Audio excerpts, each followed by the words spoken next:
இன்னைக்கு நான் உயிரோட இருக்கிறதுக்கு வல்லவராயனும் ஒரு காரணமா, அதை மறந்துடக்கூடாது. வல்லவராய அண்ணனுக்கு புனிதாக்காவை கட்டி கொடுக்கறது அவங்கள பாழும் கிணத்துல புடிச்சு தள்ளி விடுற மாதிரியா?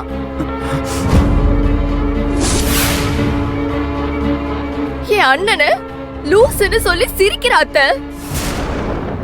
இதையெல்லாம் கேட்டுட்டு என் மனசு எவ்வளவு பாடுபட்டிருக்கும். என் அண்ணன் ஆபரேஷன் ஆனதுல இருந்து நைட் எல்லாம் சரியாவே தூங்குறது இல்ல, சரியாவே சாப்பிடுறது இல்ல. இதெல்லாம் யாருக்காக பண்ணா? மாமாக்காக தானே. என் அண்ணன் பண்ண தியாகத்தை எவ்வளவு கேவலப்படுத்துறா தெரியுமா இந்த தெய்வானே? தெய்வானே, யாழினி சொல்றதெல்லாம் உண்மையா? மரகத விடு, நீ என்னவோ சின்ன புள்ள கூட நின்று மல்லு கட்டிக்கிட்டு. அது யாரு, வயசு என்ன, அதுவும் இல்லாமல் வீட்டில் தனியாக ஒத்தையில் வளர்ந்த புள்ள இல்லை, நல்ல செல்லமாக வளர்த்துருப்பாங்க. அதுக்கு இந்த கூட்டு குடும்பத்தில் என்ன நடக்கும் ஏது நடக்கும் ஏதாவது தெரிஞ்சா தானே. தெரியாதுல்ல, கற்றுக்கும், போக போக எல்லாம் கற்றுக்கும். மாமா, நாச்சிமுத்து பெரியப்பா சொல்றத நான் ஒத்துக்கிறேன். எங்க வீட்டுல நான் செல்லமா வளர்ந்த பொண்ணுதான்.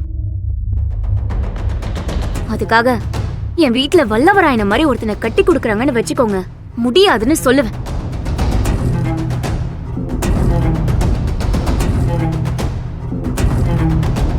அந்த அளவுக்கு என் வீட்டுல எனக்கு உரிமை இருக்கு. இங்கதான் கல்யாணம் பண்ணிக்கிறதுல இருந்து புடிச்சது சாப்பிடுற வரைக்கும் எல்லாத்துக்கும் மத்தவங்க பேச்ச கேட்க வேண்டியதா இருக்கு. ஓ ஏய் தெய்வானே, கூட கூட பேசுறது நிறுத்துன்னு சொன்னா கேட்க மாட்டியா நீ? நான் என்ன தப்பா பேசுனேன் சொல்லுங்க மாமா. அத்தை, நானும் எங்க வீட்டுக்காரரும் எங்க பெட்ரூம்ல பேசின விஷயம் யாழ்னிக்கு எப்படி தெரியும்? அப்படின்னா புருஷன் பொண்டாட்டி பேசுறத ஒட்டு கேக்குறான்னு தானே அர்த்தம். நாங்க 1000 பேசுவோம் அத்தை, அது அரைக்குறையா ஒட்டு கேட்டு வந்துட்டு இப்படி எல்லாருக்கும் முன்னாடி சொல்றது மட்டும் நியாயமா? நான் ஒன்னும் அரைக்குறையாலாம் கேட்கல, முழுசாதான் கேட்டேன். நீ அப்படி ரகசியம் பேசணும்னா கதவை மூடிக்கிட்டு பேசணும். வேணும்னே என் காதல விழணும்னு தானே கதவை திறந்து வச்சுக்கிட்டு பேசுனீங்க.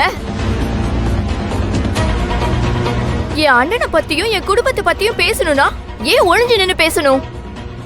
தைரியம் இருந்தா நீ ரூம்ல பேசினத எல்லார் முன்னாடியும் இப்ப சொல்லு பாப்போம். எனக்கு என்ன பயம்? என் மனசுல பட்டதை நான் சொல்லுவேன். வல்லவராயன மாதிரி வேலை விட்டு இல்லாத ஒருத்தனுக்கு புனிதாக்காவை கல்யாணம் பண்ணி வைக்கிறதுல எனக்கு உடன்பாடு இல்ல.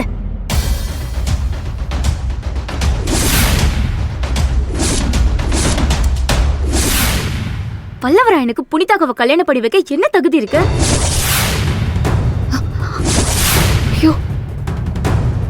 ஏய் நிறுத்தடி, நல்லா பேசுவ நீ, நல்லா பேசுவ. ஏன் புள்ளைக்கு என்ன தகுதி இருக்கு நான் கேக்குற? அவன் வயசு என்னடி? அவன் வயசு என்ன? வாழ வேண்டிய வயசு பாருப்பா. ஆனா அவன் தன்னோட சொந்த மாமனுக்காக அவன் உசுரையும் பொருட்படுத்தாம அவன் உடம்ப வெட்டி கொடுத்திருக்காண்டி. நீ செய்வியா? சொல்லு, நீ செய்வியா? இல்ல உன்னை பெத்தாலே மகராசி உங்க அம்மா, அவ செய்வாளா? வந்தாலே அப்படியே மெதுவா ஆடி அசைஞ்சுக்கிட்டு ஆஸ்பத்திரிக்கு வந்தா நீ என்ன பண்ண? ஓ புருஷனை கூட்டிக்கிட்டு ஜாலியா ஹனிமூன் கிளம்பிட்ட. ஏய், என் மக மட்டும் அன்னைக்கு இல்லனா என்ன நிலைமை ஆயிருக்குன்னு உனக்கு தெரியுமா? இந்த குடும்பத்தோட ஒட்டுமொத்த சந்தோஷத்தையும் திருப்பி கொண்டு வந்திருக்காண்டி என் புள்ள. அவனை பார்த்தா புனிதாவை கட்டிக்க என்ன தகுதி இருக்குன்னு கேக்குற? இத பார், காசு பணமும் இல்லடி தகுதி, அது இன்னைக்கு வரும் நாளைக்கு போகும். உசுர கூட கொடுக்க முன் வந்தானே என் மகன், அவன் தாண்டி தகுதியானவன். அதுதான் தகுதி. இது தெரிஞ்சதுனாலதான் அன்னைக்கு புனிதாவை கட்டி கொடுக்கறேன்னு அண்ணி சம்மதிச்சாங்க. நீ சின்ன பொண்ணு, உனக்கு என்னடி தெரியும் தகுதியை பத்தி? சும்மா பேச வந்துட்டா. யார் எக்கேடு கெட்டு போனா என்ன? சிக்கனையும் மட்டனையும் ஆர்டர் பண்ணி வாங்கி திங்கிறவ தானே நீ. இப்ப நான் சிக்கன் சாப்பாடுதான் எதுக்கு இதுல இழுக்கிறீங்க? உங்களுக்கு அதுதான் உறுத்துது இல்ல?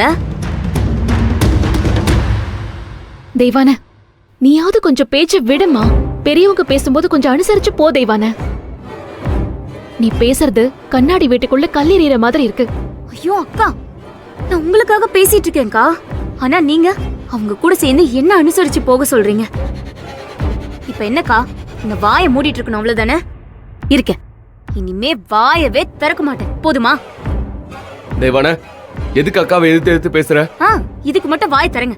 இவ்ளோ நேரம் எல்லாரும் என்ன திட்டும் போது எதுவுமே சொல்லாம தானே இருந்தீங்க.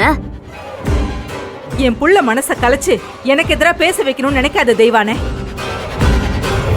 இங்க பாரு, நான் சொல்றத கேட்டுக்கிட்டு இங்க இருக்கிறதா இருந்தா இரு, இல்லனா ஐயோ அம்மா, என்னம்மா இவ்ளோ பெரிய வார்த்தையை சொல்றீங்க? நான் சொல்லுவேன் புனிதா. என்னம்மா நீங்க? வல்லவன் நம்ம குடும்பத்துக்காக எவ்வளவு பெரிய காரியத்தை பண்ணிருக்கான். அவனை இந்த வீட்ல யாரும் தப்பா பேசக்கூடாது. அதை நான் அனுமதிக்கவும் மாட்டேன். தெய்வானே, வல்லவராயனை பத்தி தப்பா பேசினல்ல, அவங்கிட்ட இப்ப மன்னிப்பு கேளு.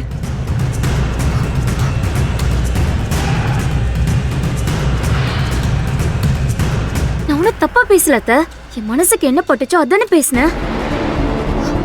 தெய்வான, பிரச்சனையை வளர்க்காத. இதோட விடு தயவு செஞ்சு. அக்கா, இந்த வீட்ல பேசுறது கூட பெர்மிஷன் கேட்கணுமாக்கா? நான் மன்னிப்பு கேட்க மாட்டேன். அப்படி மன்னிப்பு கேட்காதவங்க இந்த வீட்ல இருக்க வேண்டிய அவசியமே இல்ல.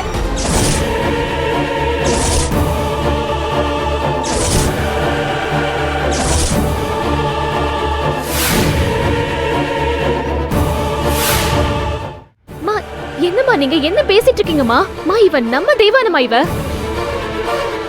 தெய்வான, நீ ஏதோ தப்பா நினைக்காத. அம்மா ஏதோ வேகத்துல சொல்லிட்டாங்க. இல்லக்கா, எனக்காக நீங்க எதுவும் பேச வேண்டாம். யாரு பேசணுமோ அவரே எனக்காக பேசல.